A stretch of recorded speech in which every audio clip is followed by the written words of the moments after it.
Bendiciones, bienvenidos a esta tercera clase de Antiguo Testamento 2, libros históricos. Vamos a comenzar repasando nuestra prueba del día de hoy.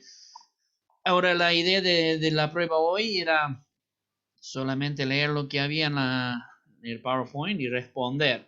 Les dije ayer que no íbamos a entrar en nada de los hijos de Dios porque no habíamos terminado y en realidad estábamos en un punto no muy bueno para parar anoche, pero quería respetar el horario. Así que hoy vamos a continuar y tenían una tarea para hacer, así que vamos a estar revisando eso también. Bueno, la primera pregunta que nosotros tuvimos era, ¿cuáles son los hechos trascendentales del Antiguo Testamento?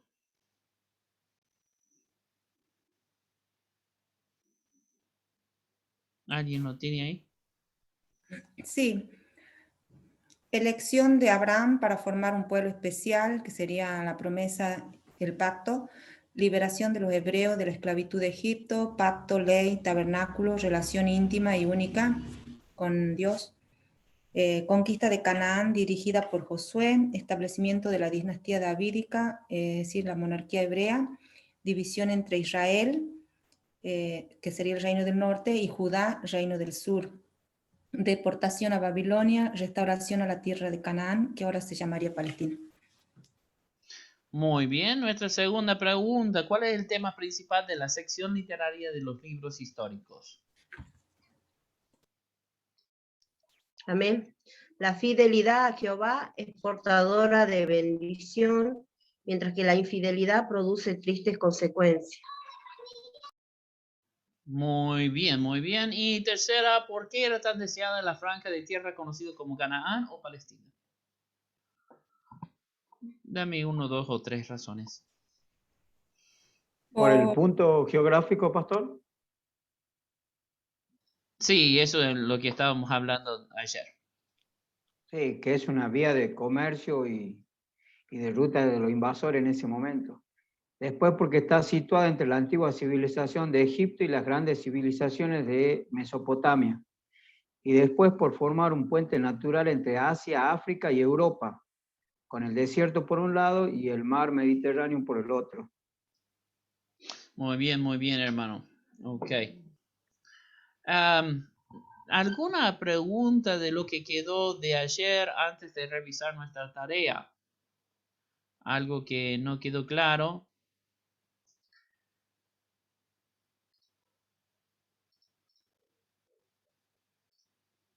La fecha respecto al texto masorético, profe, ¿cuál sería exactamente?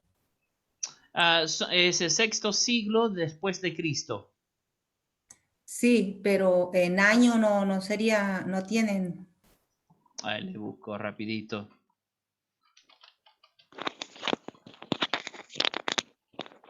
Estamos hablando aproximadamente del año 500, ¿no? ¿Verdad? Claro, estamos hablando ya, básicamente, Casi una manera 600, ¿no sería? 500. No, 500. Lo que estamos hablando básicamente es una respuesta judía, respuesta judía a la canonización del texto cristiano. Es decir, ustedes que han tomado la historia del cristianismo van a recordar que en 325 nosotros tenemos el primer concilio de Nicea, y esto se trataba acerca de la naturaleza de Cristo, ¿no? Pero es disparador para la composición del canon cristiano, ¿sí? Entonces, necesitamos una respuesta judía a esto porque es un hecho trascendental histórico, porque ya es la religión del imperio en sí, ¿sí? Entonces, la idea es que los judíos también en el imperio querían fortalecer sus prácticas, sus pensamientos, sus enseñanzas, y una de las maneras de hacerlo es estandarizar el texto para que se pueda tener un mismo diálogo. Perdón que me está llevando tanto tiempo acá. Mm.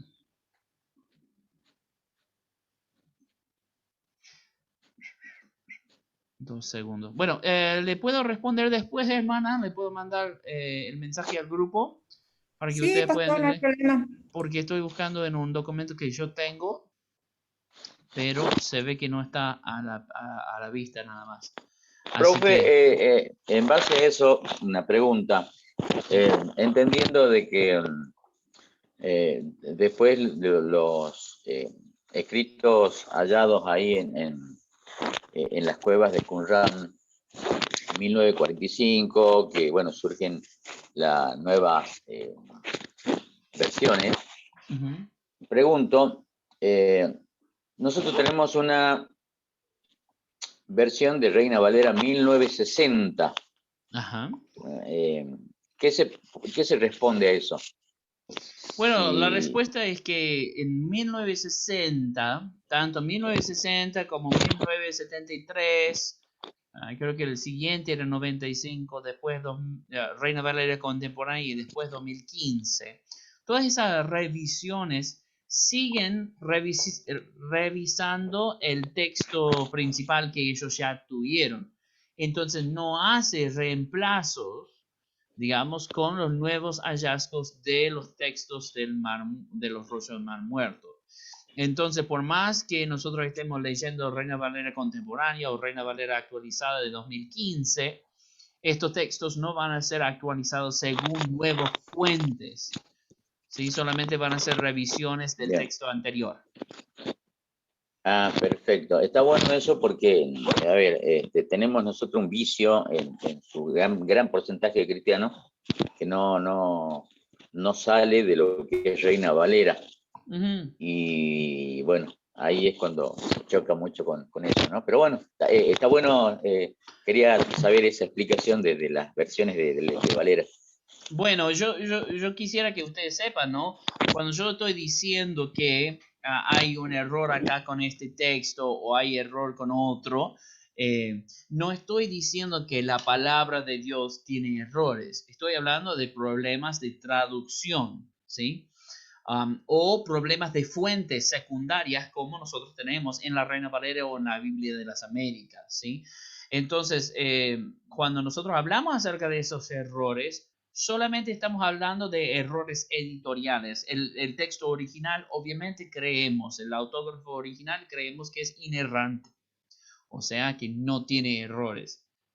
Pero nosotros hemos de tomar el tiempo de estudiar estos conceptos para que nosotros estemos entendiendo en primer lugar, entendiendo correctamente las escrituras y en segundo lugar, enseñando correctamente las escrituras, ¿sí? Entonces, por eso tomamos el tiempo el día de ayer para hacer estas revisiones, ¿sí? Y cuando nosotros leemos, yo les pedí que leyeran en Nueva Traducción Viviente. No sé si algunos tomaron el trabajo extra de compararlo con Reina Valera, ¿no?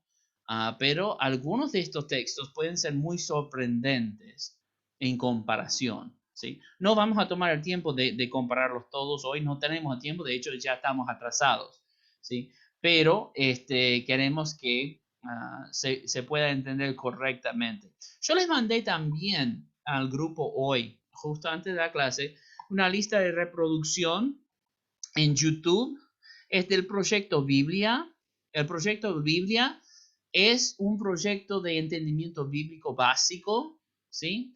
Pero es de un editorial conservador, ¿sí? No, aunque nosotros vamos a ver nuevas ideas, y especialmente con lo que estamos hablando acá, no es que son ideas que van en contra de la ortodoxia, pero son ideas que se han ido formando en base a este nuevo conocimiento que tenemos desde el día de ayer acerca de la precisión de las traducciones, ¿sí?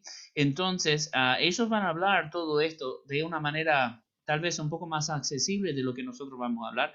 Y les animo, si ustedes quieren saber más o quieren tener un buen entendimiento acerca de estos seres espirituales, a los cuales vamos a hablar hoy, a que puedan ir viendo esos videos. Ok, ¿alguna otra pregunta de clarificación antes de comenzar? Porque una vez que yo comienzo, quisiera que nosotros vamos a través de un hilo conductor donde podemos llegar a un entendimiento común. La mayoría de las preguntas, cuando yo hago una presentación pensando en las preguntas que puedan surgir.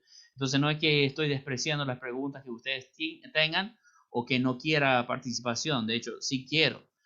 Pero si me esperan un ratito, por lo menos 3 diapositivas, cuando terminamos con esta idea, entonces ahí podemos hacer todas las preguntas acerca de esto, ¿sí? Al menos que haya dicho algo que solamente no se entiende, ¿sí? En ese caso, por favor, deténganme y díganme, hey, profe, ¿qué?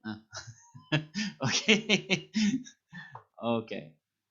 Bueno, nosotros quedamos ayer con el tema de Deuteronomio 32, que podría parecer un poco confuso. ¿Por qué es importante que nosotros estemos viendo la diferencia entre la enumeración de Dios según los hijos de Israel versus la enumeración según los hijos de Dios?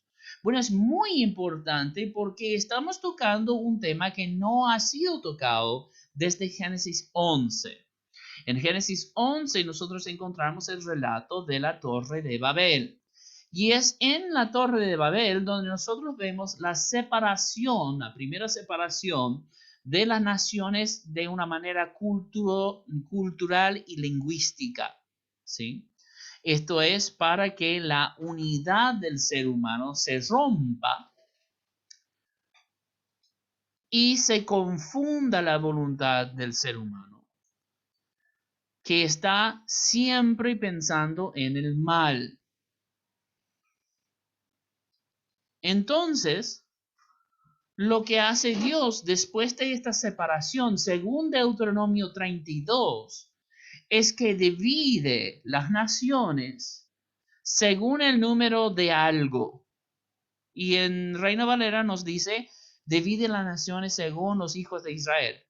Bueno, eso no tiene sentido, primeramente, desde el contexto. ¿Por qué?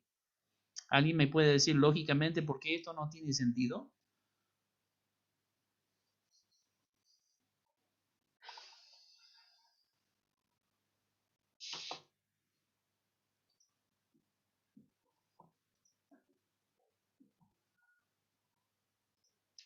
Bueno, lógicamente no tiene sentido porque Abraham recién aparece en Génesis 12. Entonces, Israel no existe todavía. Israel o Jacob es el nieto de Abraham, ¿sí? Y cuando nosotros decimos según el número de los hijos de Israel, ¿qué quiere decir en sí? ¿Quiere decir los descendientes directos de Jacob? Que serían 13, ¿sí? ¿O quiere decir el número total de los que están ahí en el monte Sinaí en el momento? ¿Cuántas personas estamos hablando? De casi 1 millón de personas. No hay 1 millón de naciones, ni hasta el día de hoy. Entonces, ¿qué es lo que quiere decir? Bueno, si nosotros regresamos al texto original, vamos a encontrar que esa traducción es incorrecta y que Dios separa las naciones según los hijos de Dios. Ahora, nadie me hizo esta pregunta ayer, lo cual estoy esperando. ¿Hay un problema con el término los hijos de Dios? ¿Les incomoda escuchar este término?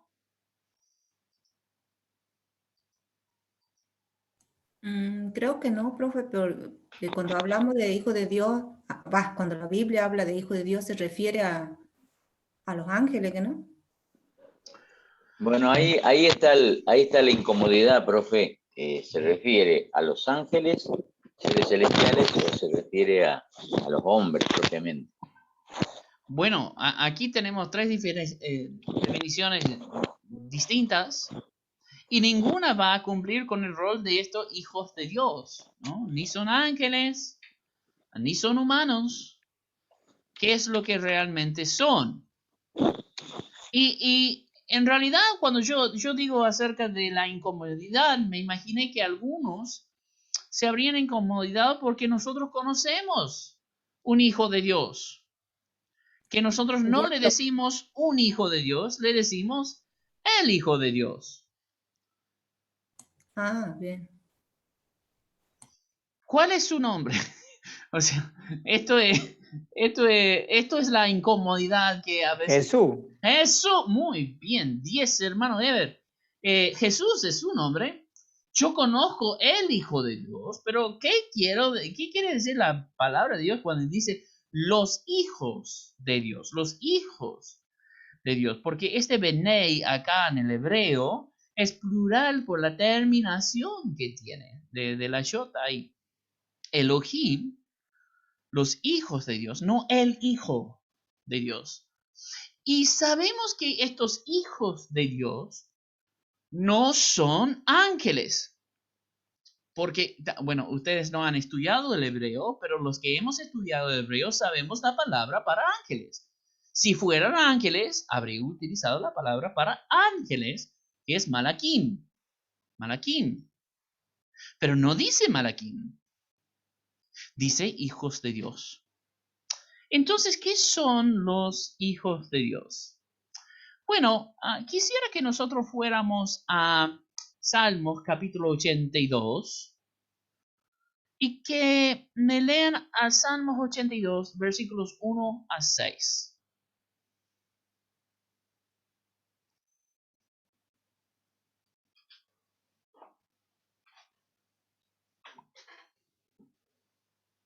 Salmo 82. ¿Qué versículo? 1 a 6. Dios está en la reunión de los dioses, en medio de los dioses juzga. ¿Hasta cuándo juzgaréis injustamente y aceptaréis las personas de los impíos? Defended al débil y al huérfano. Haced justicia al afligido y al menesteroso.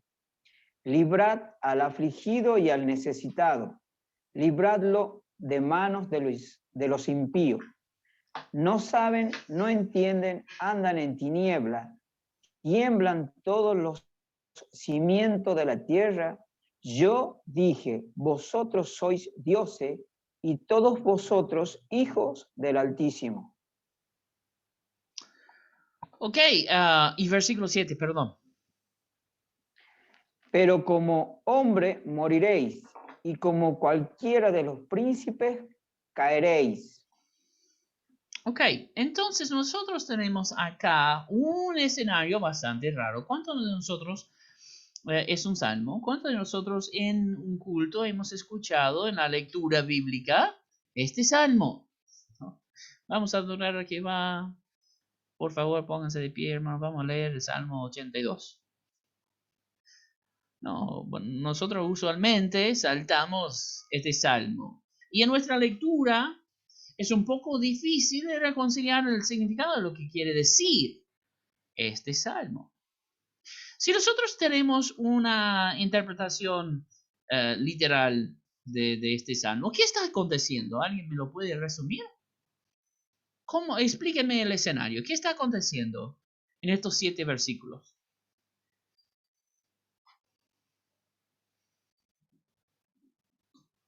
La cita es 82:7, ¿puede ser, profe?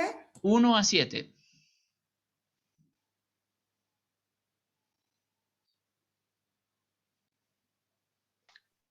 Hay un juicio, hay una corte. En el cielo. Sí. En el cielo, obviamente, sí. Ok, ¿y quién es el juez? Dios contra los dioses Ok, que se ponen. ¿y estos dioses son reales o ficticios?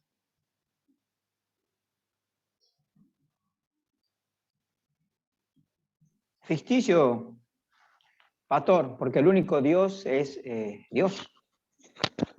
Ok, no sé si llegaste a ver la grabación de ayer, pero cuando nosotros hablamos acerca de la perspectiva teológica, en este momento, Nosotros habíamos visto según Deuteronomio 32 la admisión de Dios que existen otros dioses, pero no en la misma categoría que Él. Profe, Sí, Seres celestiales, dice, ¿no? ¿en cuál traducción? NTV. NTV, ok. Y entonces lo que leímos al principio era Reina Valera, los dioses, dice los dioses.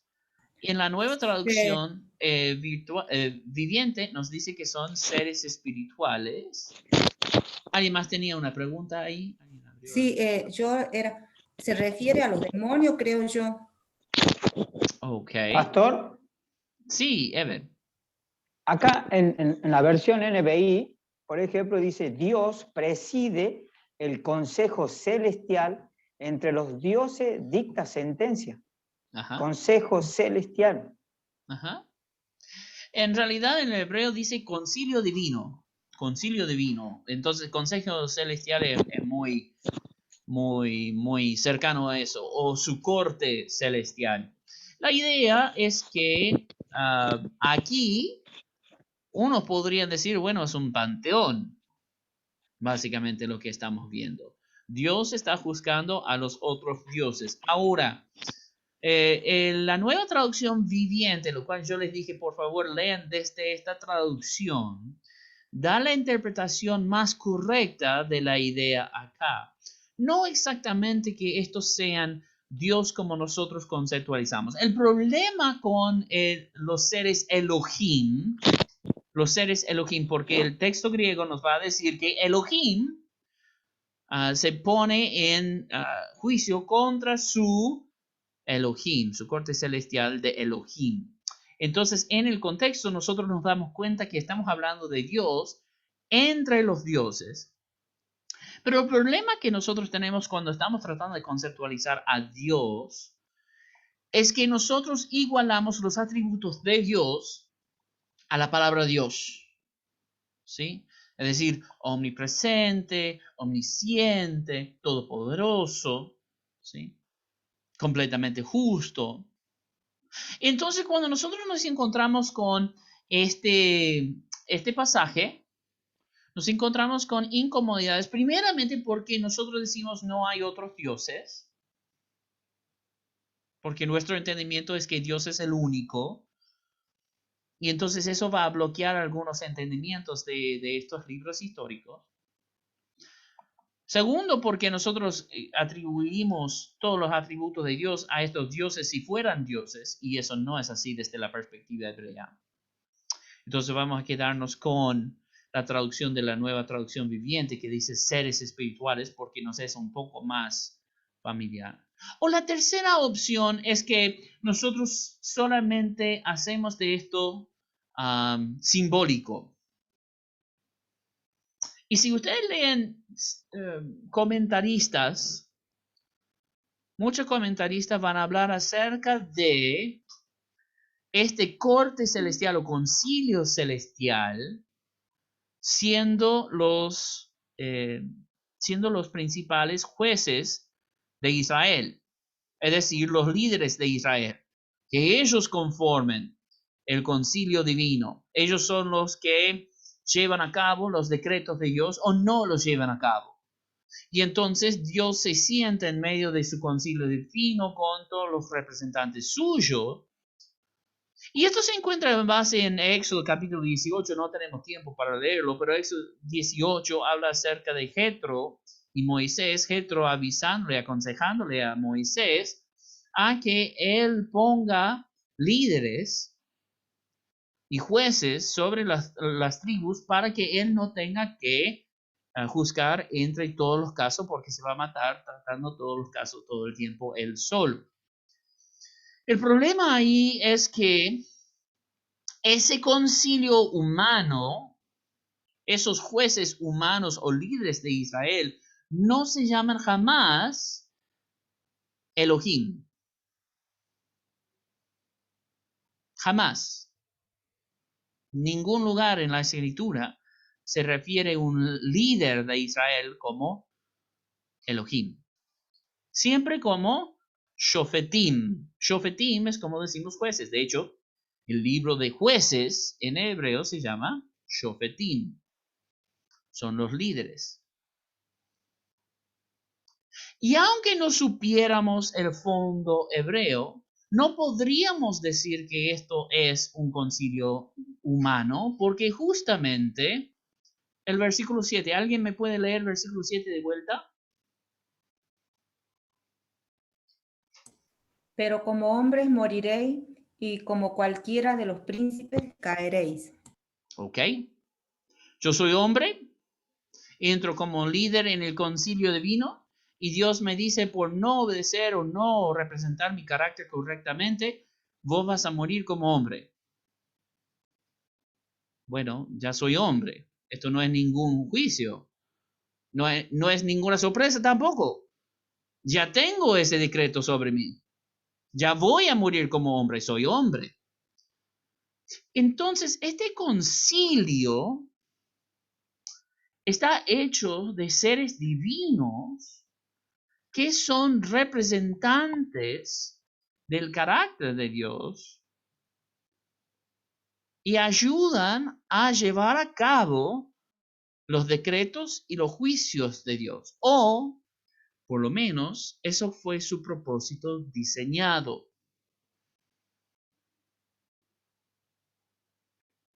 Sin embargo, Pastor, sí.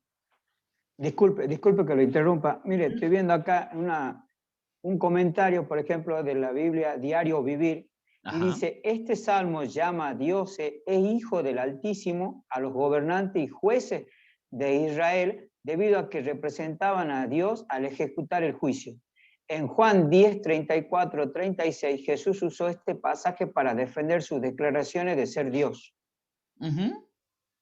Pero no tiene sentido eso, como acabamos de explicar. En los comentarios sí van a leer eso, pero lingüísticamente, exegéticamente, no tiene sentido eso. Si son hombres, entonces ¿por qué Dios le diría que van a morir como hombres? Ya van a morir como hombres. Y eso ya es decretado desde Génesis 3. Todos los seres humanos hemos muerto como hombres. Eso no es algo sorpresivo, ¿sí? Entonces, cuando nosotros leemos este pasaje, sí.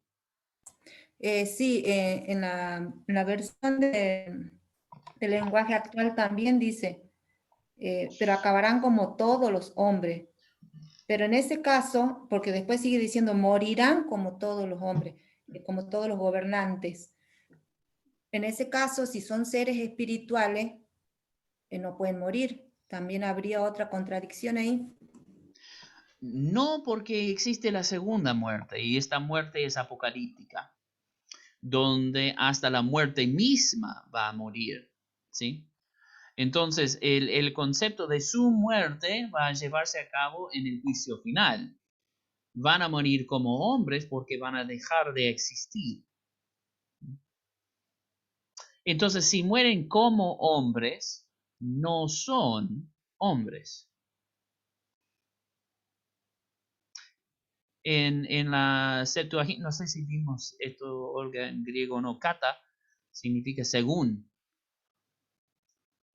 Entonces, cuando nosotros leemos en la Septuaginta y vemos que ellos van a morir kata, antropon, quiere decir como un hombre, pero no, o según la muerte de un hombre, pero no son hombres.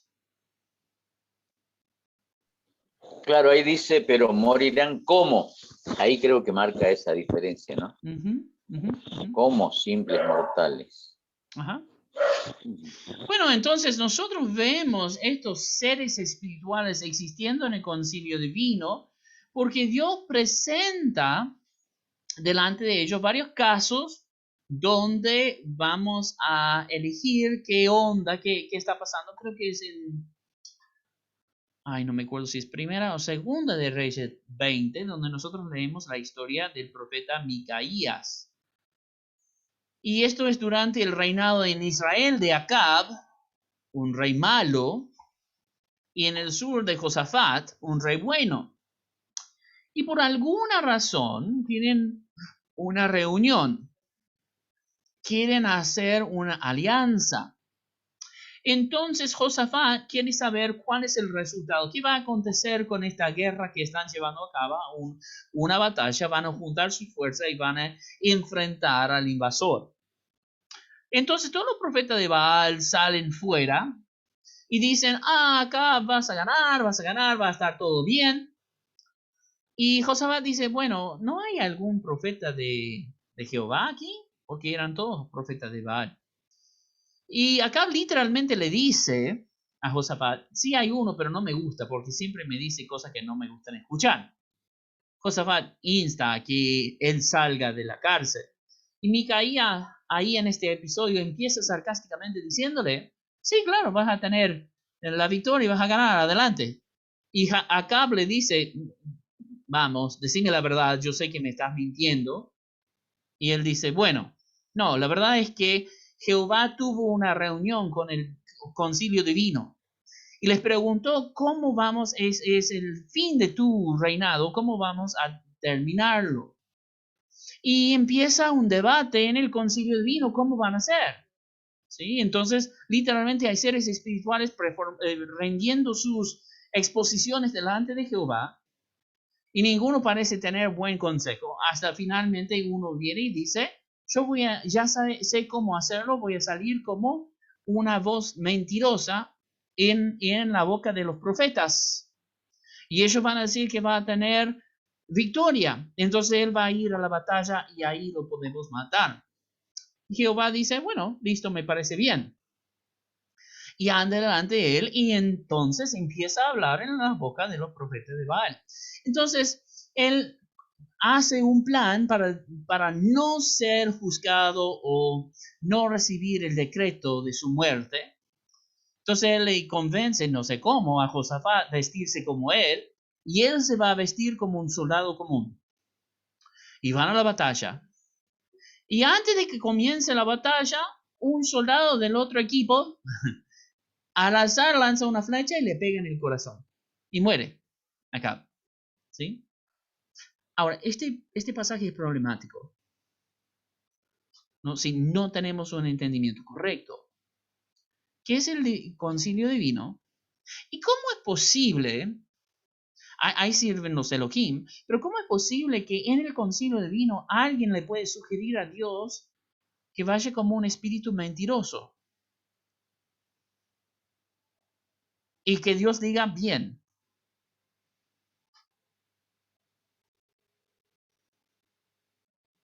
Si son seres humanos, obviamente esto no está aconteciendo porque no hay nadie en el cielo haciendo esto y apareciendo acá en la tierra. ¿Quiénes son? ¿Quiénes son? Los Pastor Chris. Sí. Y bueno, en otra parte que conocemos todos, donde hay una reunión así también, es al comienzo del libro de Job. Sí, ahí íbamos también. Sí, justamente Satanás aparece. Satanás, el adversario o el acusador, aparece delante de Jehová. ¿Cómo es posible? ¿Cómo es posible? Dice la NTV, escucha lo que dice el Señor. Vi al Señor sentado en su trono, rodeado por todos los ejércitos del cielo, a su derecha y a su izquierda. Entonces el Señor dijo, ¿quién puede seducir al rey Acab de Israel para que vaya a pelear contra Ramoth de Gala y lo maten? Hubo muchas sugerencias, hasta que finalmente un espíritu se acercó al Señor y le dijo, yo puedo hacerlo. Ok, aquí llegamos a uno de los nombres de Dios que muchas veces ignoramos. Jehová Sabaoth. Jehová Sabaoth. ¿Alguien ha escuchado este nombre? ¿Sabe lo que significa?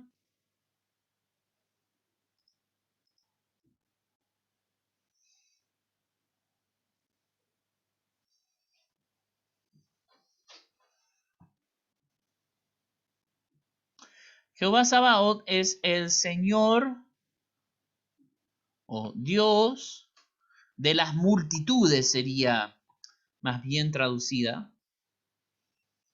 De las multitudes. O lo que vemos muchas veces en La Biblia en los ejércitos celestiales.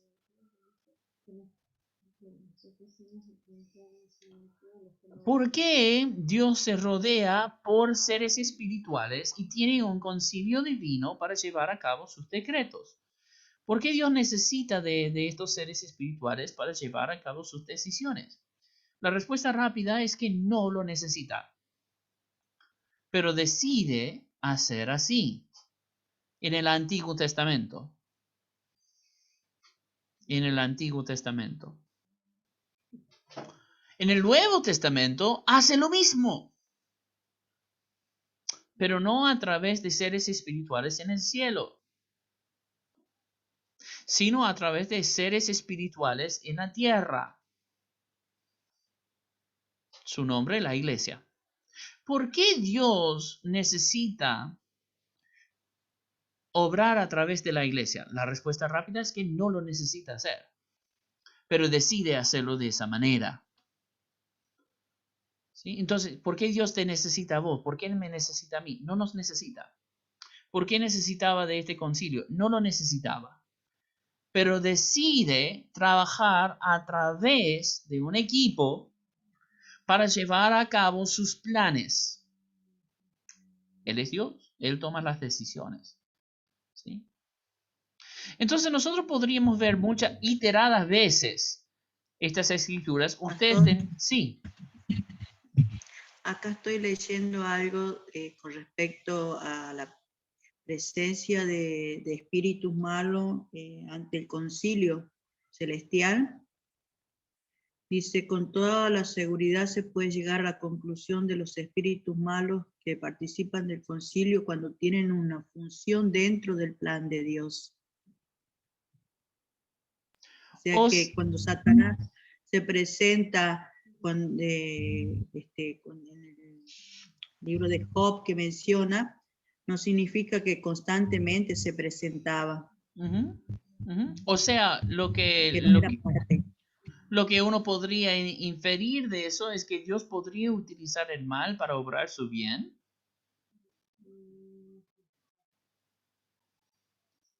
Bueno, sí. No, o sea, lo vemos a través de toda la escritura. Lean Hebreos 11. Nada de eso parece lindo. Nada de lo que pasaron los santos delante de nosotros fue algo lindo. Isaías ha cerrado, tener que matar a tu propio hijo, Isaac.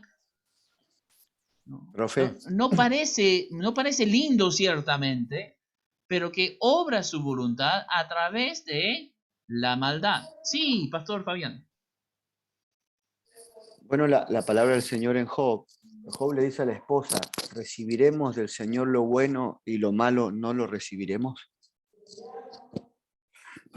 Exactamente. Él mismo se da cuenta que esto viene de la mano del Señor. Entonces, hasta Pablo mismo nos dice que las tribulaciones obran ¿qué? Paciencia. ¿Y la paciencia qué? Una muestra o evidencia que Dios está con nosotros. Y la evidencia o la muestra obra ¿qué? Esperanza. Y la esperanza no avergüenza, sino muestra el amor derramado de Dios en el corazón de todos. O sea, a través de las tribulaciones, a través de las pruebas, a través de experiencias malas, nosotros podemos llegar a conocer mejor a Dios. Entonces, lo que el enemigo quiere para el mal, Dios obra para el bien. Esto no es algo ajeno a nuestra enseñanza, pero este pensamiento en cuanto a lo espiritual a veces se nos escapa porque solamente estamos obviándolo, tratando de ponerlo o escuchar a los comentaristas que estos son seres humanos, cuando en realidad no tiene sentido, no tiene sentido. Ahora, aquí voy a renegar sobre lo que digo, porque si ustedes tuvieron Pentateuco conmigo, van a saber que yo digo en Pentateuco, Génesis 6 es la mezclanza entre el linaje de Set y el linaje de Caín, los hijos de Dios y las hijas de los hombres. Sin embargo, cuando llegamos a la teología premonárquica, este entendimiento cambia. Y es por eso que en Pentateuco te voy a decir una cosa y en libros históricos te voy a decir otra cosa. ¿Y cuál es la razón? ¿Cuál tiene la razón? ¿Cuál es lo que creo yo sinceramente? Lo que sinceramente creo yo es lo que está expuesto acá. Pero en Pentateuco ni siquiera hablamos de ángeles, porque en el Pentateuco no tenemos mucho, menos que el ángel de Jehová, que va a ser en una categoría diferente que los ángeles en sí. No tenemos mucha experiencia con ellos. Es en los libros históricos y adelante donde vamos a tener mucho más experiencia con ellos. Y entonces, para ahorrarme el trabajo, solamente nos quedamos con el contexto bíblico hasta entonces. Sin embargo, según la teología bíblica, Génesis 6:4, cuando habla acerca de los hijos de Dios, es esta misma frase. Bnei Elohim. Bnei Elohim. Los hijos de Dios. Los hijos de Dios. Y podríamos ver muchos más ejemplos. No vamos a hacerlo. Solamente vamos a resaltarlo. Ustedes supuestamente ya leyeron esto en Nueva Traducción Viviente, ¿cierto? Amén. Amén. Adelante. Siguiente diapositiva. Bueno, entonces vamos. ¿Cuál era la pregunta? Entonces, ¿qué son Elohim? ¿Qué son Elohim? Porque la mayoría de las veces que nosotros lo vemos traducido en el español son dioses o Dios. Pero eso no es un término exacto para lo que quiere decir Elohim en el hebreo. Básicamente son seres o entes espirituales. Eso es todo lo que quiere decir. Y nosotros lo podemos ver en 5 categorías, ¿sí? Dioses del concilio, esto va a ser parte del concilio divino. Los demonios, los Shedim, de Deuteronomio 32, los ángeles, ¿sí?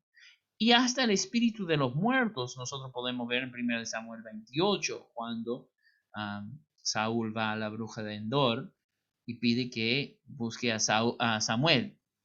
¿Okay? En ese texto, él también, su espíritu es llamado Elohim. Elohim. ¿Okay? Entonces, ¿es correcto decirle a Jehová Elohim entonces? Bueno, ¿no dice la palabra de Dios que Dios es espíritu?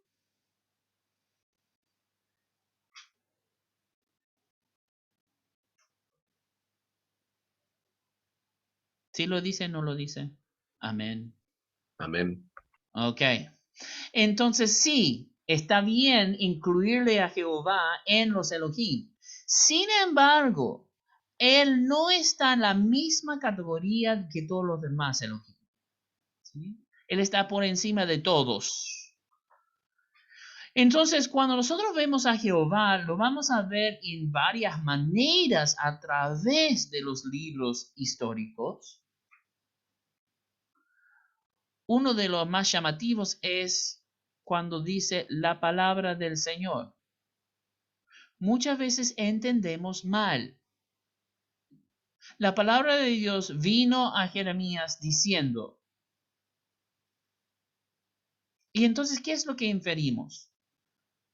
Que Jeremías recibió un mensaje espiritual de parte del Señor, ¿verdad? Eso es lo que imaginamos. En realidad, esta frase, la palabra del Señor, se alinea con el verbo de Juan 1:1-3. Entonces, cuando la palabra viene a alguien en el Antiguo Testamento, no es que está solamente escuchando un mensaje espiritual sin ninguna presencia física. Es Davar Elohim, la palabra del Señor. Aparece literalmente. ¿Alguien me puede leer Jeremías 1, versículos 4-9?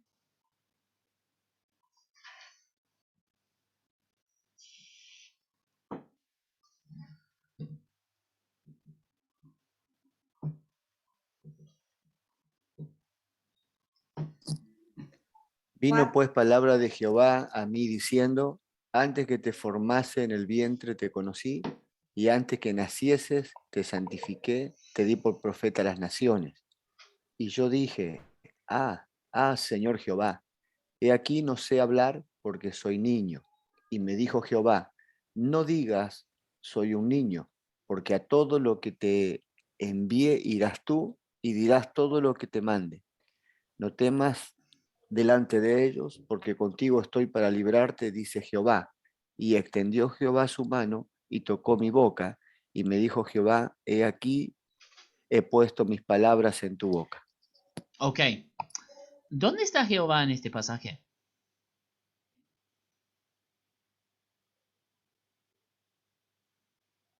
No sé si nos hemos preguntado, a veces no estamos leyendo críticamente a las escrituras cuando estamos leyendo. Pero ¿dónde está Jehová? Bueno, Jehová sigue en los cielos. Cada vez que vemos a Jehová en las escrituras, Jehová único, Él sigue en los cielos, nunca baja. Lo que vemos cuando, en este pasaje, por ejemplo, que Jehová extiende su mano, estamos hablando de una representación física de Jehová frente a las personas que están experimentando esta experiencia. ¿Sí? Lo podemos ver, por ejemplo, en Jueces 6, ¿no? También, con otra palabra, no es palabra de Jehová, eso ya es el ángel de Jehová. Sea la palabra del Señor, sea el ángel de Jehová, sea el vigilante o mensajero, por ejemplo, en Daniel 7, que viene a Nabucodonosor. Nosotros estamos viendo una representación física, corporal, de Jehová. Es interesante leer, por ejemplo, 1 Samuel 3 en hebreo, porque cuando nosotros leemos a 1 Samuel 3 en hebreo, recuerden la historia de Samuel, no, ok, ¿se acuerdan de la historia, no? Bueno, cuando Samuel se acuesta como niño y dice, hable Señor porque tu siervo escucha, dice literalmente, Davar Jehová o Davar Elohim, la palabra del Señor vino y se paró delante de él. ¿Cómo que se paró delante de él? ¿Okay? Hay otros ejemplos que nosotros podríamos hablar acerca de la palabra del Señor que vieron en una visión. Okay. A ver, ¿una palabra se escucha o se ve? Solamente se escucha. Entonces, estamos hablando de otro tipo de palabra. Y entonces no es algo novedoso para Juan, un judío, proclamar que Jesús es el verbo o la palabra de Jehová, porque se hace en forma física presente a nosotros.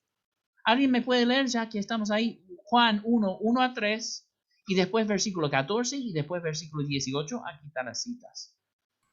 En el caso de la visión de Isaías, profe. Ok, en la visión de Isaías, bueno, tanto la visión, ¿cuál visión de Isaías? A ver, hay varias. Cuando recibe el llamamiento, cuando es comisionado. Claro, en Isaías 6, sí. Lo que estamos viendo allí es el trono de Dios y aquel que se siente sobre el trono de Dios, la única manera que él lo puede ver es a través de una representación física. Porque Dios lo dijo claramente a Moisés, nadie me puede ver y vivir. En primer lugar, porque la gloria de Dios es tan santa que ni siquiera los ángeles lo pueden mirar. Hay solamente un tipo de ángel que puede aguantar la gloria de Dios, es un querubín. Ya vamos a llegar a eso en la siguiente diapositiva. Pero el ser humano no puede aguantar la gloria de Dios. Es más, y esto va a parecer herético, pero búsquenlo en Apocalipsis. Fíjense una vez si se ve a Dios. Aun cuando baja el templo de Dios, nadie ve a Dios. Nadie lo ve. Vemos siempre a Jesús y escuchamos a Dios, su voz saliendo del templo, pero nadie ve a Dios. ¿Por qué? Jesús es el sumo sacerdote. Él entra por nosotros, ¿no? Bueno, ¿A dónde iba con esto? Bueno, en cuanto al ser humano, no puede mirar a Dios y vivir. Entonces, no podemos en ningún momento ver a Dios y vivir. Y la segunda cosa es que, ¿cómo sería la gloria de Dios? ¿Sería como una luz? ¿Sería como un destello? ¿Qué sería? Bueno, nosotros vemos en Éxodo capítulo 32, cuando Dios pasa por ahí, dice, vas a poder ver mis espaldas. Es interesante en el hebreo porque literalmente partes traseras, y no estoy diciendo trasero, ¿ok? Partes traseras, la parte de atrás, puede ser parte de atrás de espacio, como tu espalda, o de tiempo. Eso quiere decir, yo voy a pasar y vos vas a ver donde acabo de pasar. Y donde acabo de pasar, el destello de la gloria es tan fuerte, solamente por haber pasado por ahí Dios, que hizo resplandecer su rostro. Ni siquiera vio a Dios. No puede ver a Dios y mirar y vivir, ¿no? Pero solamente por haber estado presenciando donde Dios pasó, el destello de la gloria de Dios era tan fuerte que hizo resplandecer su rostro de tal manera que los israelitas dijeron, ponete un velo. No podemos aguantar esta gloria, ¿no? Y eso solamente por ver dónde Dios pasó, donde Dios pasó. Entonces, hay dos razones principales por las cuales Dios no se manifiesta en su gloria, porque el ser humano va a morir y el ser humano no lo podría entender, ¿no? Entonces, elige aparecer en forma humana. ¿Para qué? Especialmente cuando hay un mensaje, cuando quiero charlar, porque el ser humano puede aguantar la charla con otro ser humano y está acostumbrado con eso. Entonces es chistoso, en Jueces 6, Gedeón ni siquiera se da cuenta que está hablando con Dios.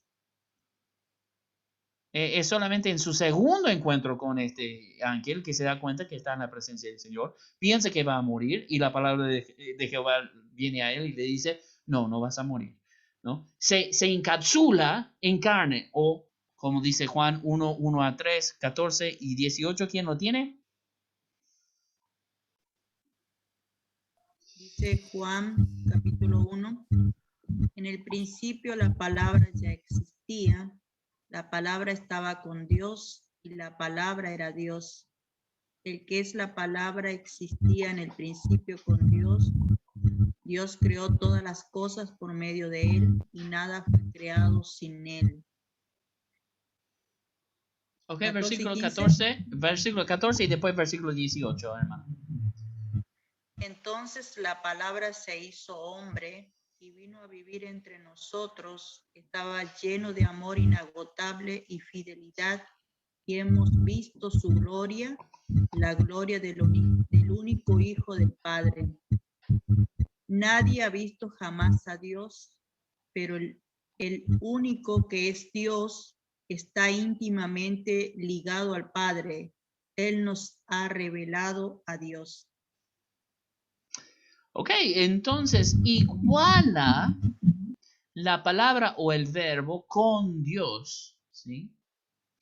Y esto para los judíos en este momento no era herético porque ellos van a ver lo que nosotros estamos hablando aquí.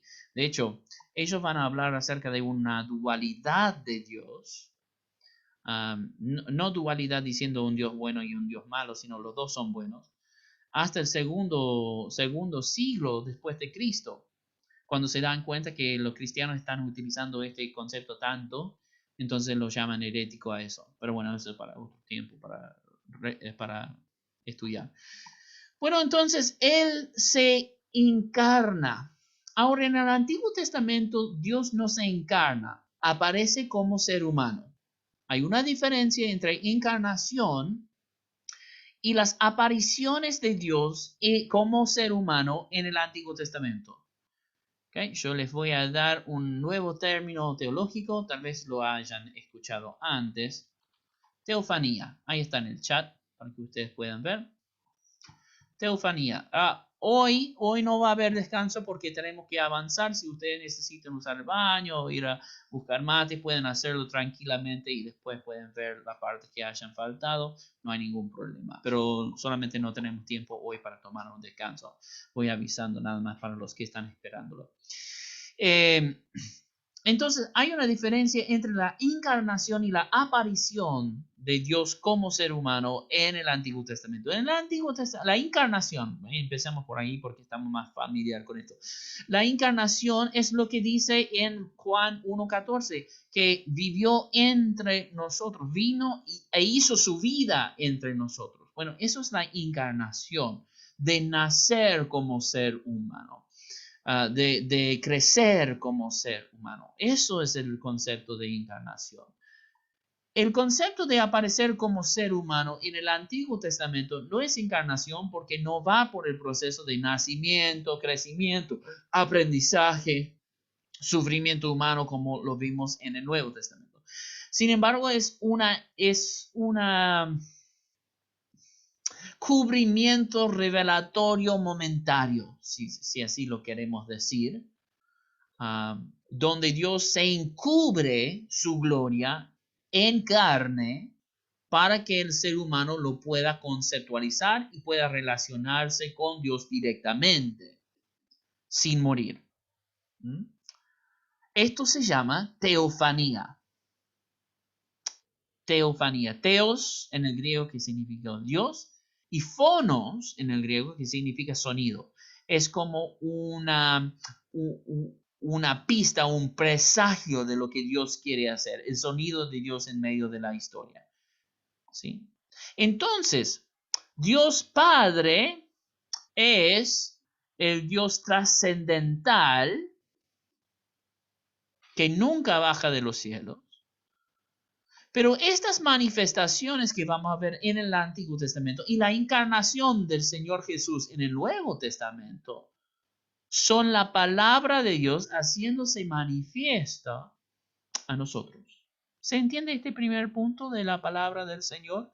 Muchas veces no lo conceptualizamos cuando estamos leyendo el Antiguo Testamento, pero esta frase es lo mismo que va a usar Juan en Juan 1. El verbo, la palabra del Señor es el verbo. Si yo estuviera leyendo a Juan 1 en hebreo, diría literalmente lo mismo. Dabar Elohim, Dabar Elohim. Dabar es como se dice logos en griego. Dabar hebreo, logos hebreo. Logos griego.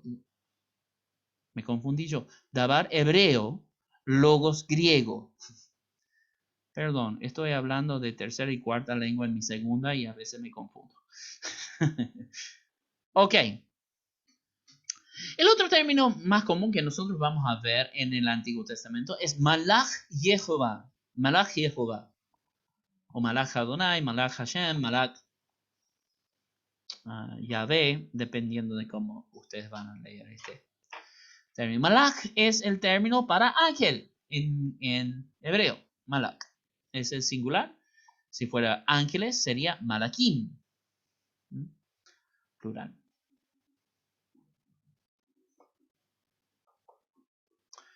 Hermana Olga, ¿se acuerda cómo se dice en griego? Porque si vimos este término.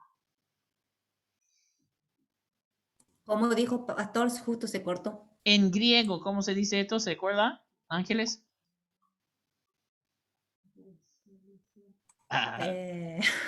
Está bien. Más, hace un año que no ves. Ángelos. Ángelo estaba por decir. Ángelos es singular y angeloi sería plural. Bueno, Malach Yehová es el ángel de Jehová. ¿Okay? Lo vemos en Jueces 6, no vamos a tomar mucho tiempo para verlo hoy si ustedes lo quieren leer, pero mañana vamos a estar viendo Jueces y Ruth, así que ahí vamos a tratarlo más, pero básicamente Gedeón está en el lagar trillando trigo. El lagar es donde se produce uva, se produce vino y está bajo tierra por el tema de el clima para producir un buen vino para que el sol no arruine la cosecha. Entonces él se está escondiendo de los madianitas y de repente le aparece el ángel de Jehová. Ahora, cuando le aparece un ángel en el Nuevo Testamento, todos se espantan. Pero es interesante, en el Antiguo Testamento, muchos ni siquiera se dan cuenta que están hablando con un ángel. ¿Cómo no te vas a dar cuenta que es un ángel? Bueno, el ángel de Jehová es un ángel distinto a los ángeles en sí. ¿Sí? Este ángel es una pequeña encarnación o teofanía de Jehová en medio de ellos. Entonces él piensa que es un profeta, piensa que es un hombre de Dios, pero no piensa que es un ser espiritual. ¿Por qué? Porque se ve como vos y yo.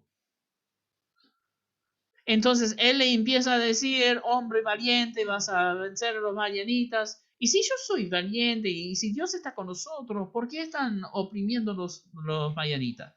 Bueno, anda a buscar un sacrificio a Dios, lo vamos a preparar. Y cuando vos venís, ya te voy a mostrar el plan. ¿Sí? Entonces Gedeón dice, bueno, listo, vamos a hacerlo. No se da cuenta que está hablando con Dios hasta que el ángel de Jehová, en vez de, como un profeta, comer la cena delante del Señor, extiende su bastón y se consume todo. Y se espanta Gedeón dándose cuenta, este no es un ser humano, ¿no? Y de repente desaparece. ¿Y qué dice Gedeón? Ay de mí, voy a morir porque he visto a Dios. Y la palabra del Señor viene a él y le dice, para, no te vas a morir, ¿sí? Yo tengo un plan contigo. ¿Por qué no va a morir? Porque vio la manifestación encubierta de Dios a través de la carne presentada en el ángel de Jehová. Este ángel no es en esta categoría de ángeles. ¿Por qué? ¿Cómo lo sabemos? Bueno, en Éxodo 23, versículos 20 a 22, Dios le dice a Moisés que va a mandar el ángel de Jehová.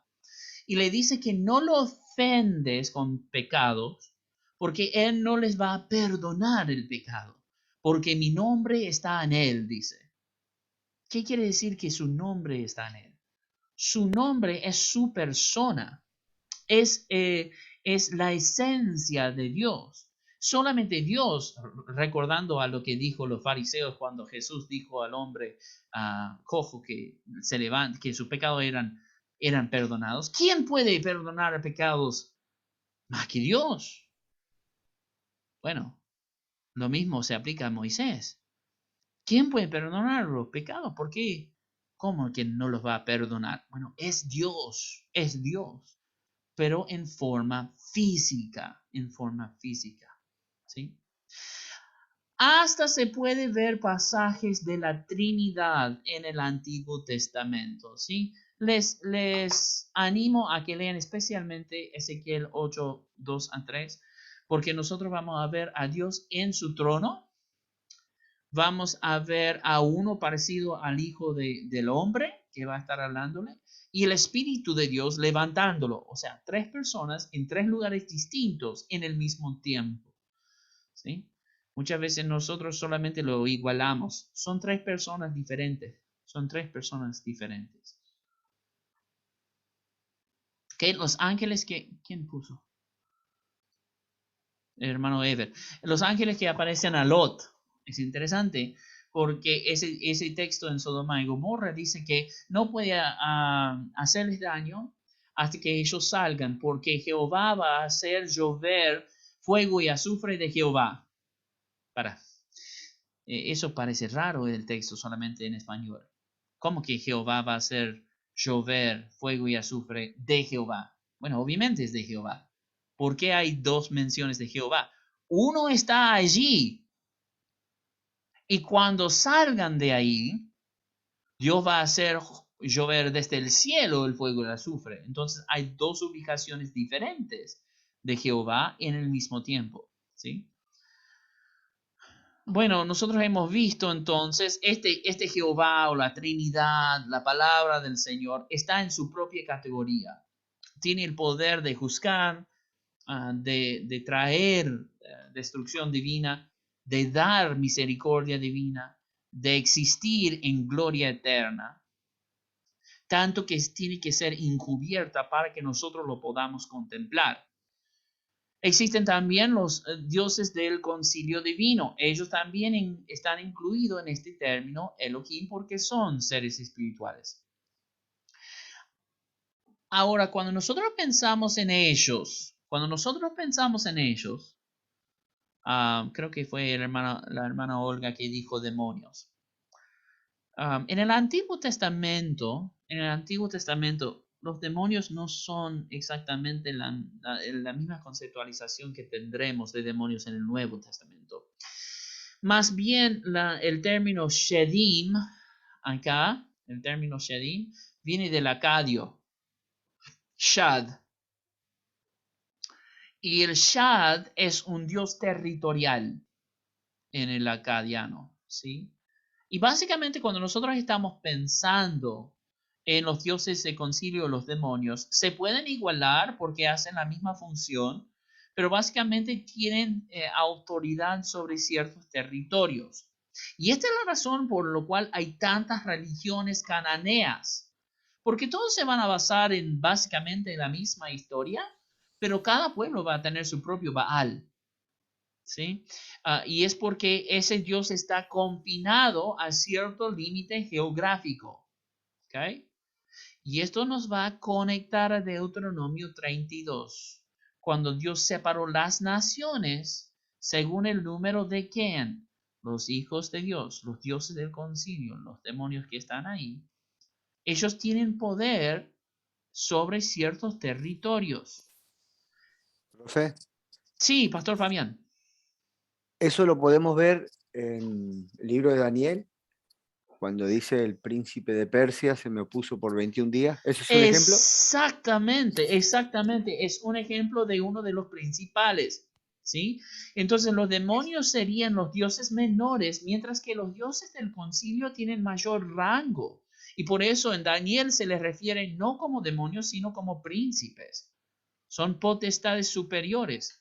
Y de ese entendimiento, hermanos, es de donde Pablo saca las diferentes categorías de seres espirituales contra los cuales nosotros peleamos. ¿Sí? Entonces, potestades, autoridades, principales. Esto viene de un entendimiento del Antiguo Testamento. No es que Pablo está inventándolo. Y no está fuera de contexto, porque a veces dicen, bueno, no podemos hablar de guerra espiritual en la iglesia porque tenemos este único texto. Bueno, es porque no hemos entendido todo el resto de la Biblia desde la perspectiva espiritual. ¿Okay? Porque la guerra espiritual está aconteciendo desde el principio. Profe, Sí, no hermana me Olga. no me queda claro con respecto al ángel de Jehová que utiliza el Antiguo Testamento, porque algunos comentaristas, si mal no recuerdo, lo identifican como a Cristo mismo. Sí, estoy de acuerdo. El Malach y Jehová es básicamente una representación física de Dios en la tierra. Entonces, Malach, tanto Malach como ángelos en el griego, significa mensajero o aquel que lleva a cabo la voluntad de Dios, ¿sí? Cuando nosotros hablamos del ángel de Jehová, es una presentación física que siempre hace la voluntad del Señor. Vaya que es una descripción muy cercana a Jesús. Yo no hago lo que yo quiero, no digo lo que yo quiero, sino lo que he recibido de arriba. Todo lo que hago es lo que el Señor ha enviado, ¿sí? Entonces, hasta en el huerto de Getsemaní, ¿no? Yo no quiero hacer esto, más no mi voluntad, sino la tuya sea hecha. Sí, a ver. En el Nuevo Testamento se puede considerar al arcángel Gabriel que le avisa a María como un malach. Ajá, sí, es un malach, es un malach. Ahora, tanto como nosotros estamos viendo que hay diferentes autoridades, diferente jerarquía en el ámbito espiritual, tanto del maldad que nosotros estamos viendo acá entre los cananeos, también dentro de los cortes celestiales de Dios hay diferentes autoridades, ¿sí? Diferentes tipos de autoridad que lleva. El mismo Gabriel, por ejemplo, que fue mencionado del libro de Daniel, no pudo hacer frente al príncipe de Persia. Él tenía que esperar hasta que vino Micael o Miguel, como nosotros lo conocemos, ¿no? Él es el siervo de Jehová y él tiene más potestad que Gabriel. ¿Olga?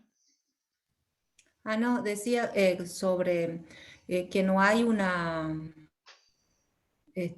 no se ponen de acuerdo algunos con respecto a los serafines y a los querubines, porque algunos dicen que los serafines son de mayor rango, y otros dicen que no, que serían los serafines que aparecen en Isaías 6, son los mismos que aparecen, los querubines que aparecen en Ezequiel. No. En cambio, otros dicen que los serafines en realidad son de mayor rango. Sí, no, los serafines son de menor rango que los querubines. Los serafines están volando alrededor del trono de Dios. Interesante, su nombre literalmente significa o fuego o serpiente. Entonces son seres que están flotando con sus 6 alas y parecen llamas de fuego alrededor. Ellos cubren el rostro para no ver la gloria de Jehová. Nosotros podemos ver eso en Isaías 6, mientras que los querubines aguantan el peso de Dios, y en Apocalipsis son seres con cuatro rostros, y ellos están debajo del trono de Dios con los ojos abiertos, y hace explícitamente ese dicho diciendo que ellos pueden ver a Dios. Ellos son los únicos seres que pueden ver a Dios, están aguantando el peso de Dios en sí. Por eso sobre el arca del pacto hay 2 querubines, y sus alas están extendidas para formar un asiento que se llama el asiento de la misericordia o el trono de la gracia, ¿sí? Esta es una representación en la tierra de lo que es el tabernáculo en el cielo. Los querubines están debajo del trono, aguantando el trono de Dios. Y en Ezequiel nosotros vamos a ver esos seres vivientes, el mismo lenguaje que va a usar Juan en Apocalipsis. Eso se está refiriendo a los querubines. Y es interesante entonces encontrar que Satanás fue un querubín. Y él dijo, me voy a poner encima del trono de Dios. No es que estaba mirando a lo lejos, estaba aguantando el trono de Dios. Ah, profe, porque lo que yo había leído era que los serafines tenían mayor rango No, que los... desde la angelología ortodoxa decimos que no. Decimos que los serafines son de menor rango, y esto se infiere desde la capacidad de ver la gloria de Dios o no, porque Satanás miró a la gloria de Dios. Los querubines ven la gloria de Dios. Los 4 seres vivientes en el Apocalipsis son querubines, ¿sí? Entonces ellos son los que ven la gloria de Dios. Los serafines no pueden mirar a la gloria de Dios. Entonces se infiere que ellos son de menor rango. Bueno, nosotros usualmente no estudiamos ni angelología ni demonología, y es interesante que no lo hacemos siendo pentecostales. Creemos en la guerra espiritual, y esto parece algo que viene de una película, y estamos todos mirando a medio como que, no sé, este está chiflado, el disco está rayado, no sé, vamos a orar por el pastor Chris. Bueno, en realidad desde la Biblia esto es todo bien explicado. Solamente por tratar de hacerlo no sobrenatural, hemos torcido y violentado el texto, y perdemos la oportunidad nosotros de entender algo bien explícito tanto en el Antiguo Testamento como en el Nuevo Testamento, si estamos abiertos a recibirlo, ¿sí? Ahora algunos estarán preguntándose, ¿y qué tiene que ver esto con la guerra espiritual de lo cual nosotros hacemos hoy? Porque cuando escucho demonología, ya pienso en tal vez Carlos Anacondia, o pienso en los que dicen hay que hacer de esta manera para echar cierto demonio. No, hay que hablar con el demonio para ver qué tipo es para después echarlo. La diferencia entre la demonología del Antiguo Testamento y el Nuevo Testamento es fundamental. Porque la demonología en el Nuevo Testamento se basa en la habitación del Espíritu Santo dentro de nosotros. ¿Okay? Mirad dónde están los demonios, dónde están los ángeles, dónde está el espíritu de los muertos, dónde están los dioses del concilio. Están todos debajo de Jehová. Porque al nombre de Jesús se doblarán toda rodilla en el cielo y en la tierra, y confesará toda lengua que Él es Señor de señores y Rey de reyes.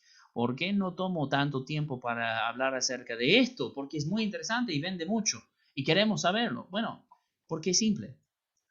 El Espíritu Santo mora en nosotros. Entonces no importa que sea ángel, que sea demonio, que sea Dios del concilio, que sea espíritu de los muertos, que esté oprimiendo, atacando, manifestándose dentro de nuestros cultos o en tiempos de oraciones, porque dentro de nosotros vive Jehová. Y entonces con esta autoridad nosotros nos manejamos. Y yo no tengo que estar preguntando de dónde sos o charlando, teniendo una entrevista con el demonio para ver cómo lo echamos. En el nombre de Jesús se va. ¿Sí? Entonces es interesante y necesario para nuestro entendimiento del marco teológico bíblico, para entender algunos episodios, bueno, muchos como nosotros estamos viendo acá, del Antiguo Testamento. Este entendimiento es fundamental. Pero para nuestra práctica hoy en día, como Jehová vive dentro de nosotros, todo esto está debajo de Él. Y como Él está dentro de nosotros, tenemos toda autoridad en el cielo y la tierra, porque Jesús nos ha limpiado y vive dentro de nosotros. Pastor Chris.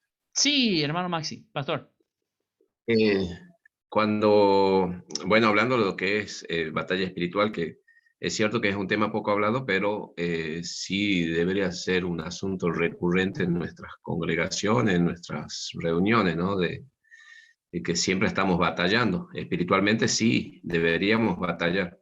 Pero por ahí algunas veces, en muchos lugares se escucha, yo por lo menos lo escuché, algunas, como dice usted, algunas instrucciones correctas para la batalla espiritual, y algunas obviamente que son irrisorias. Y hace poquito yo, conversando con mi esposa, nos reíamos de unas cuantas que escuchamos en persona alguna vez. Por ejemplo, no darle agua al endemoniado porque el demonio se nutre, no usar corbata porque te agarra de la corbata, y cosas de esas características, ¿no? Así, comentarios así. Y solamente recordando un pasaje nada más de la Biblia, el Señor llegando a la tierra de Gadara, y el endemoniado postrándose delante del Señor y pidiéndolo que lo deje meterse en los cerdos, o sea, que no lo atormente.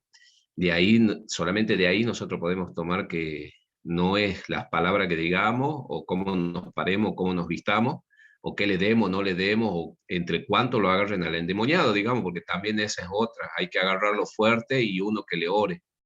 Es solamente la presencia del Señor. La batalla espiritual se gana solamente con la presencia del Señor, el Espíritu Santo en nosotros, lo que usted acaba de decir. Así sería, ¿verdad?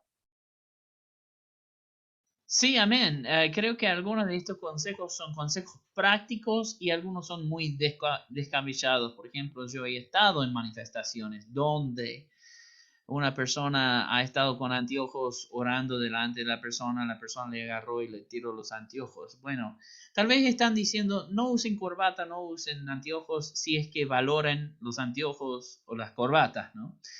Más bien por ese lado, ¿no?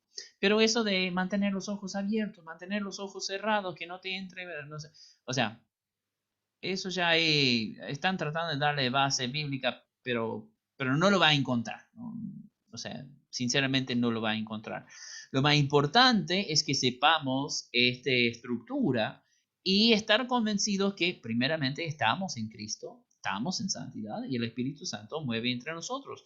El que no tiene el bautismo en el Espíritu Santo, que ore para recibir, pero sería muy feo para que se mete en ese lugar, porque tenemos el ejemplo de los hijos de Seba, ¿no? En Hechos, que tratan de hacer eso sin el poder del Espíritu Santo. Entonces eso sería mi consejo.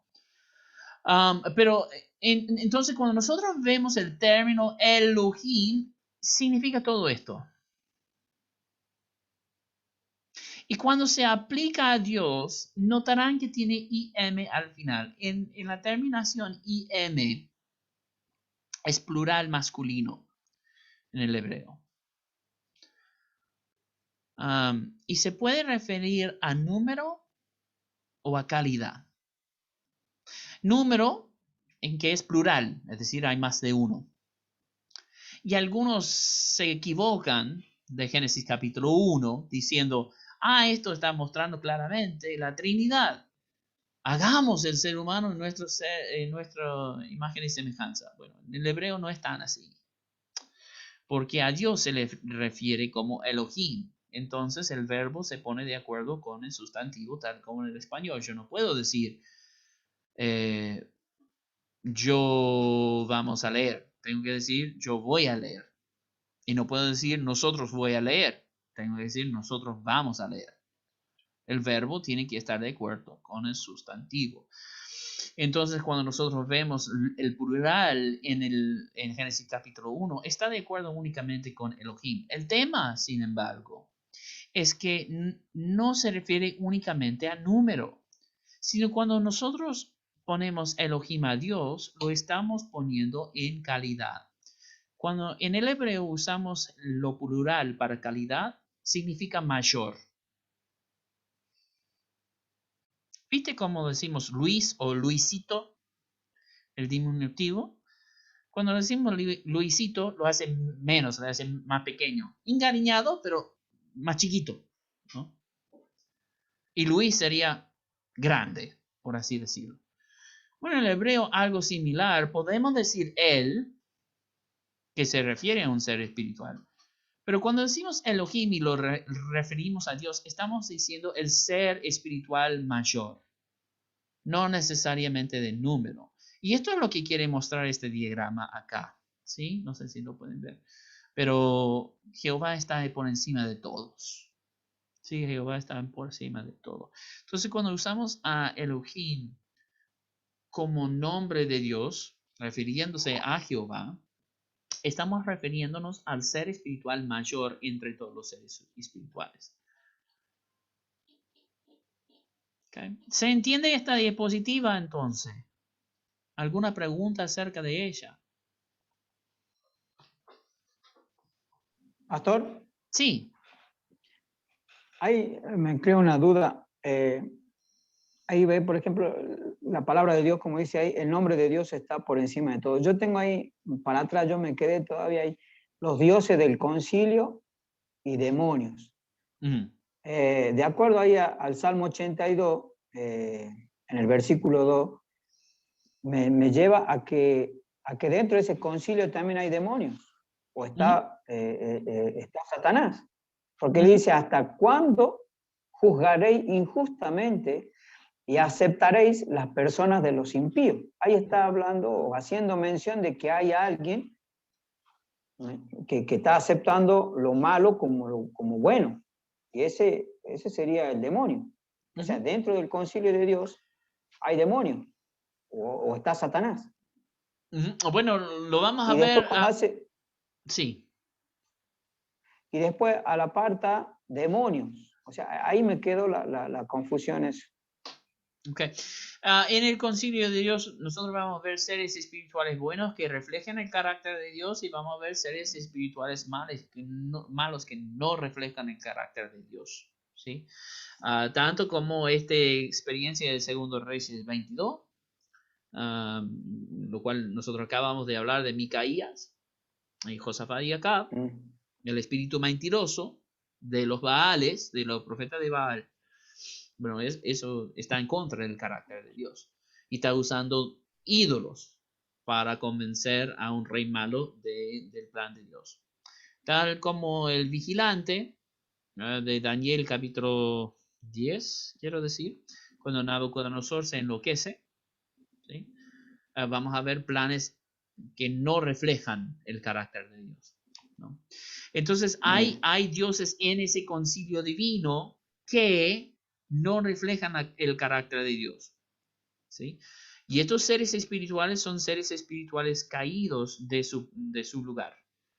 Ahora, esto podría ser, no quiero complicarles la vida acá, básicamente hay tres rebeliones espirituales, ¿sí?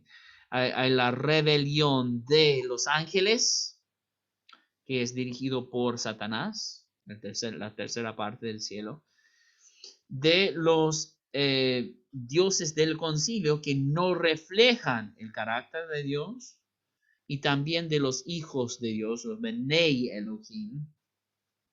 Y esto se lleva a cabo en Génesis capítulo 6. ¿Sí? Que rompen la barrera entre lo celestial y lo terrenal, que ya fue decretado no romperse de Dios. ¿Sí? Entonces, en realidad hay tres rebeliones, y en este concilio nosotros vamos a encontrar que pueden entrar personas que no reflejan el carácter de Dios, pero que llevan la imagen de Dios en un sentido espiritual, es decir, tienen su señorío sobre ámbitos celestiales. Yo aquí estoy tratando de enfatizar, esto existe en el Antiguo Testamento. ¿Okay? No existe después de la muerte y la resurrección de Cristo. Cuando Cristo lleva en triunfo sobre los poderes celestiales, que podemos leer en Colosenses capítulo 2, si mal no me equivoco, haciendo burla de todos los poderes celestiales. Cuando nosotros estamos hablando de eso, estamos hablando de estos poderes que no reflejan el carácter de Dios, que han decidido ir en contra de Dios y que ahora están bajo la autoridad de Cristo. ¿Sí? De eso se está refiriendo ese pasaje. Entonces, incluido Satanás, incluidos los demonios, incluidos los ángeles caídos, incluidos los dioses del concilio que no reflejan el carácter de Dios. Y Dios, Jesús, toma el lugar de todos ellos y es nuestro representante a Dios y el representante divino a los seres humanos.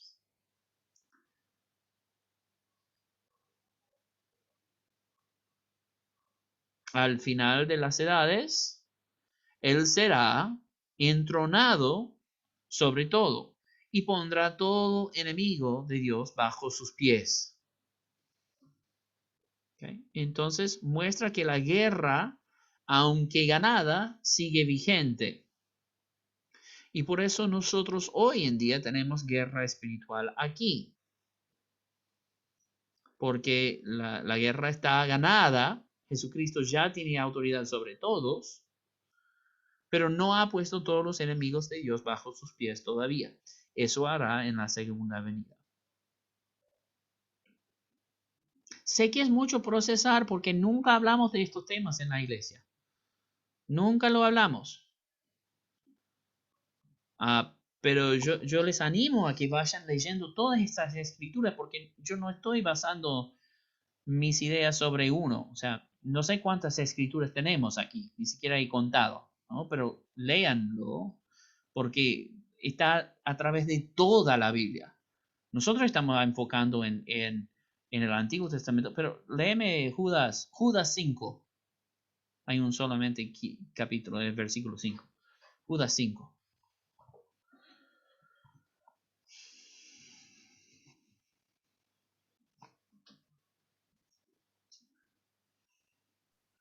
Pastor, Sí. ¿Me puede explicar Génesis capítulo 1, verso 26, donde dice hagamos al hombre?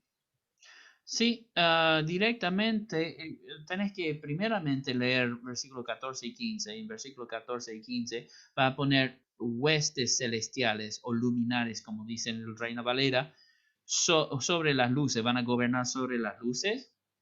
Estos son seres espirituales. Esta es la creación del concilio divino en realidad. Y cuando dice hagamos, se está refiriendo al concilio. Obviamente está incluido la Trinidad ahí, ¿no? Pero no se refiere únicamente a la Trinidad. Sí, entonces, él está diciendo, hagamos al ser humano a nuestra imagen y semejanza. ¿Pero qué dice el versículo 27?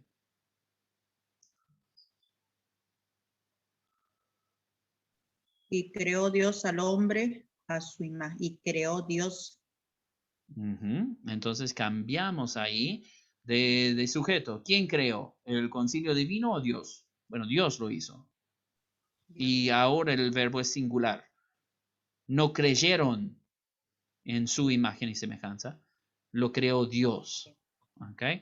Entonces, él se está refiriendo a personas, hablando con otras personas espirituales en 26, pero la acción de crear en su imagen y semejanza lo lleva a cabo él.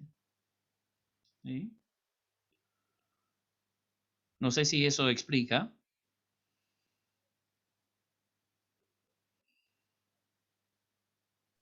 O sea que no se está tratando solamente de la Trinidad, sino de todo el concilio, Sí, todos los seres espirituales, digamos. sí. Pero la acción lo lleva a cabo él.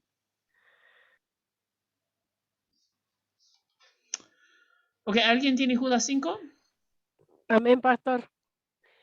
Aunque ustedes ya saben estas cosas, igual quiero recordarles que Jesús primero rescató de Egipto a la nación de Israel, pero luego destruyó a los que no permanecieron fieles. Ok, entonces nosotros vemos la actuación de Jehová a través de Jesús en Egipto. ¿Era Jehová o era Jesús? En otros lugares dice, mi presencia los llevó. En otras palabras dice, el ángel de Jehová. ¿Okay? Estamos refiriendo a la acción de Dios en medio del Antiguo Testamento, y Judas hace la equivalencia de Jehová a Jesús en estos lugares. Nosotros vamos a ver en otros lugares de Judas que hay ángeles encadenados, ¿sí? Que están esperando su juicio final. Esos son los que han caído. En 1 de Pedro 3, 19 en adelante, por lo tanto, voy a predicarles a los espíritus encarcelados, esos que desobedecieron a Dios hace mucho tiempo, cuando Dios esperaba con paciencia mientras Noé construía su barco. Solo 8 personas se salvaron de morir ahogados en ese terrible diluvio. Entonces nosotros vemos que había una rebelión durante el tiempo de Noé también. Estas son cosas que son explicados en el Nuevo Testamento, pero parecen pasajes incómodos para nosotros, que nosotros no sabemos cómo interpretar. Es porque no tenemos este entendimiento de los Elohim, del concilio divino, de los seres espirituales. Y básicamente funciona así. No tenemos tiempo para leer todos estos pasajes, pero por favor léanlo en su tiempo en la casa esta noche, para que puedan ver estos seres explicados desde el Antiguo Testamento.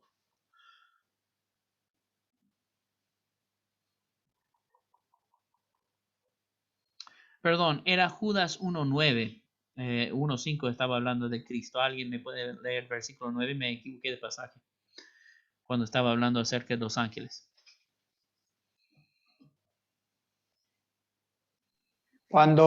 Pero cuando el arcángel Miguel luchaba contra el diablo y discutía acerca del cuerpo de Moisés, no se atrevió a proferir juicios de maldición contra él, sino que dijo, el Señor te reprenda. Okay. Nosotros vemos la involucración de Micael en esta guerra espiritual, aún en el Antiguo Testamento, en cuanto al cuerpo de Moisés, ¿sí? Entonces, nosotros vamos a ver la acción de los ángeles, de los seres espirituales, a través de toda la Biblia, ¿no? No es algo que nosotros estamos tratando de crear en este momento. Es solamente que nosotros muchas veces pasamos por encima de estos pasajes.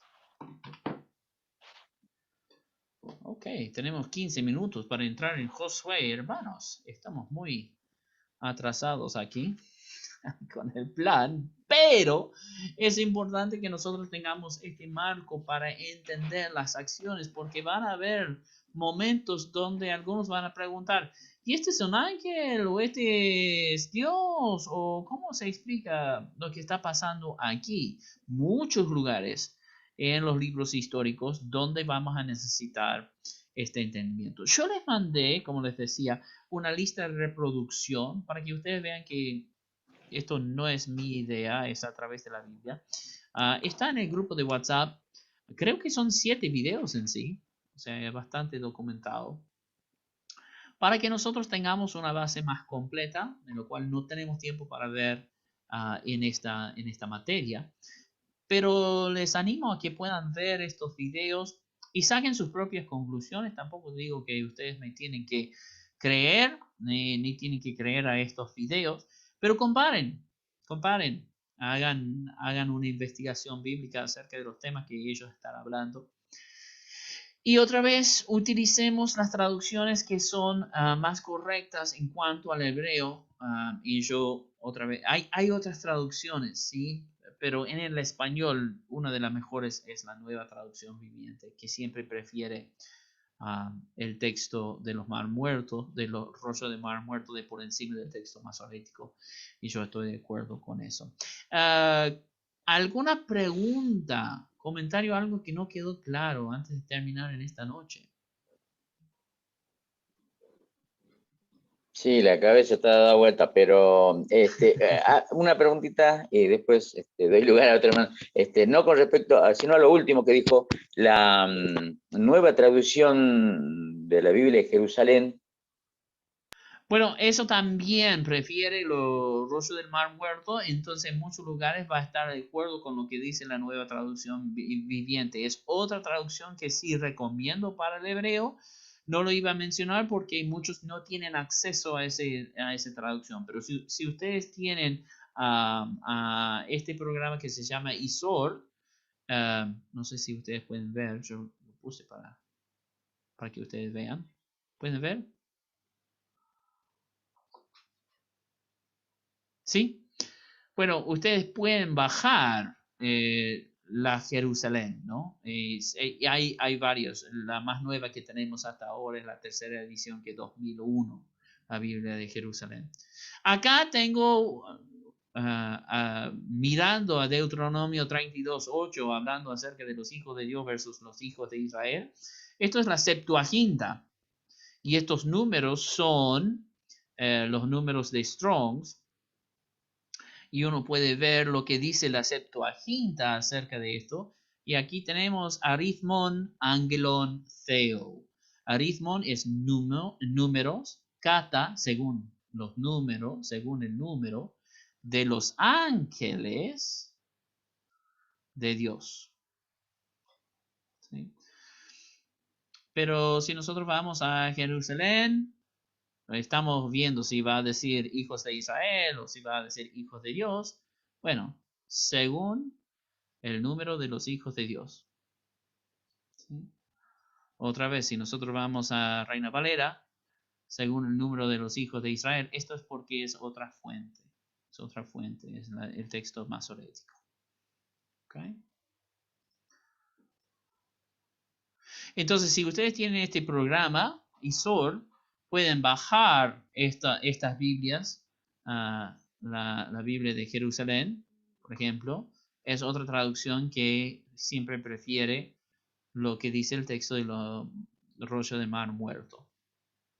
Y para que ustedes vean, mira, también, acá mismo, el comentario del Mundo Hispano de este versículo nos va a decir en el versículo 3, en el versículo 8, al final,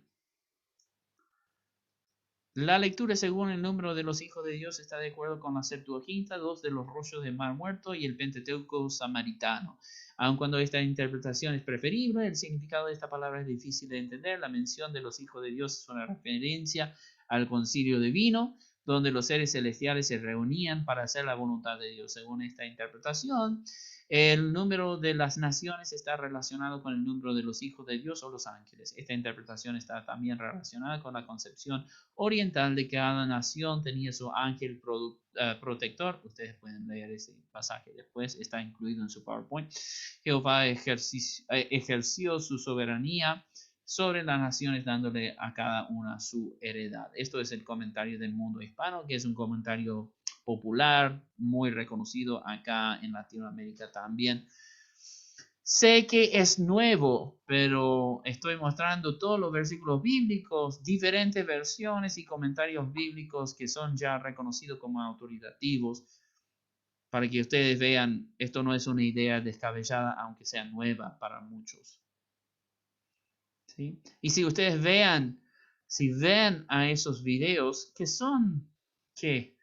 6, 7 minutos cada uno, van a dedicar como 1 hora a ese estudio, pero es muy entretenido, muy accesible. Ni para pastores está ideado. Así que para miembros, gente nueva, puede conceptualizar esto junto, usan formato de dialéctica, una persona que no sabe y una persona que está enseñando, ¿sí? Entonces es muy interesante para que ustedes puedan ver. Pero, que estemos de acuerdo o no, eso no es importante. Lo importante es saber que esta perspectiva teológica es la perspectiva reinante durante el tiempo de los libros históricos, ¿sí? Y esto va a ser la razón por la cual vamos desde un Pentateuco donde ciertamente no parece la vida eterna, y de repente, si vos vas al Nuevo Testamento, tenemos promesas del reino de Dios, de la vida eterna, de los ángeles, de los demonios. Si nosotros no tenemos este marco teológico, va a parecer que el Nuevo Testamento está rompiendo con todo y está empezando absolutamente nuevo todas las cosas, cuando no es así. No es así. ¿Okay? Entonces tenemos que ver este marco teológico e histórico para que entendamos.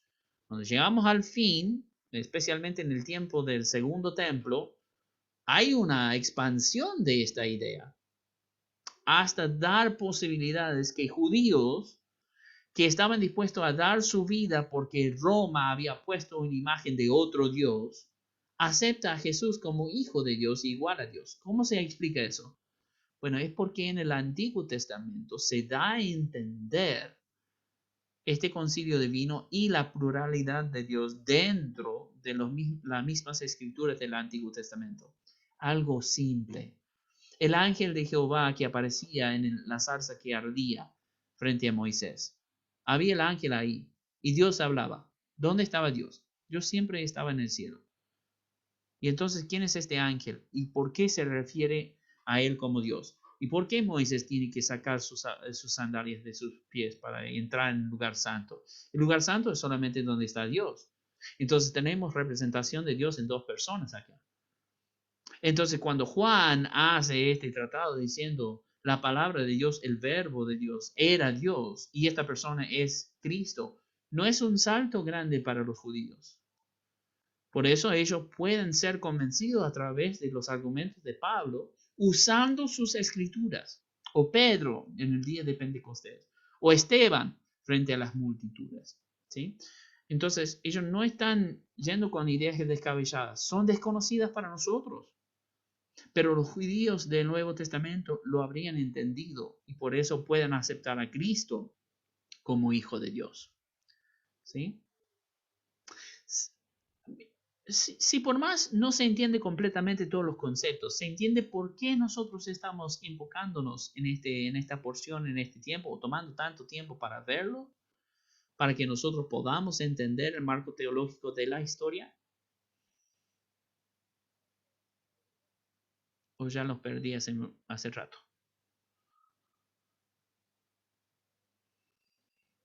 Pastor Fabián agarra la cabeza. Maxi, salud. Ever rasca la ceja. Juan Carlos está viendo el partido. No, ya, ayer lo vi. Sí, bueno, es complicado el asunto, pero entendimos que Jehová está por encima de todo, más allá de la existencia de los seres menores entre ellos. Ok, y estos seres menores entre ellos van a ser de muchos obstáculos para Israel, de muchos obstáculos, ¿sí? Y esto va a ser, si nosotros no traemos ese marco, va a parecer que Israel solamente es tonto. Pero Israel no es tonto, solamente no tienen identidad teológica propia. Entonces, a través de los libros históricos, se va a ir formando como nación su identidad teológica, ¿sí? Y esto va a ser movido aún a través del exilio y la restauración.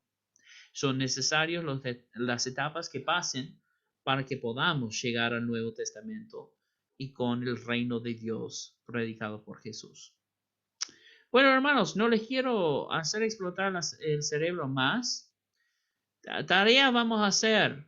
Esto va a ser opcional. O sea, no vamos a tener informe ni nada. Solamente para que se pueda entender mejor. Vean los videos que mandé por el WhatsApp. No se van a arrepentir. No se van a arrepentir. Y después, cuando puedan, revisar la presentación con todas las escrituras. Yo no les pido que crean esto sin Biblia en mano. Ni estoy enseñando algo solamente para que sepan que la Iglesia de Dios diría, fuera. No, tenemos muchos teólogos que enseñan lo mismo. ¿Ah? Y hasta uno de los doctores más prominentes de esta marco teología premonárquica, Michael Heiser, es quien escribió ese libro sobrenatural que les mandé anteriormente. Eso también va a ser muy importante para que ustedes puedan leer cuando tengan tiempo. Cuando tengan tiempo, ¿sí? Mañana, Dios mediante, nosotros vamos a ver a Josué, Jueces y Ruth, ¿sí? Otro día sin descanso. Pero quiero que ustedes sepan, mañana tenemos un pequeño tema con el horario. Necesitaremos comenzar a las 20 horas en vez de las 19 horas. A las 20 horas en vez de las 19 horas. Si esto es conflictivo para sus horarios, les pido disculpas, pero puedan ver la grabación después. Es difícil tener una clase sin profesor y yo a las 19 tengo otro compromiso. Así que a las 20 vamos a tener que tener la materia mañana. ¿Alguna pregunta, comentario, grito de ira antes de terminar en esta noche? Muchos gritos, muchas preguntas.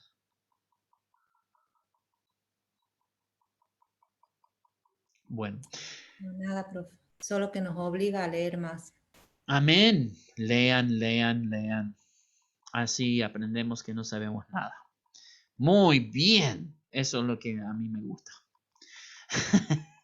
Yo me incluyo, ¿no? Yo me incluyo.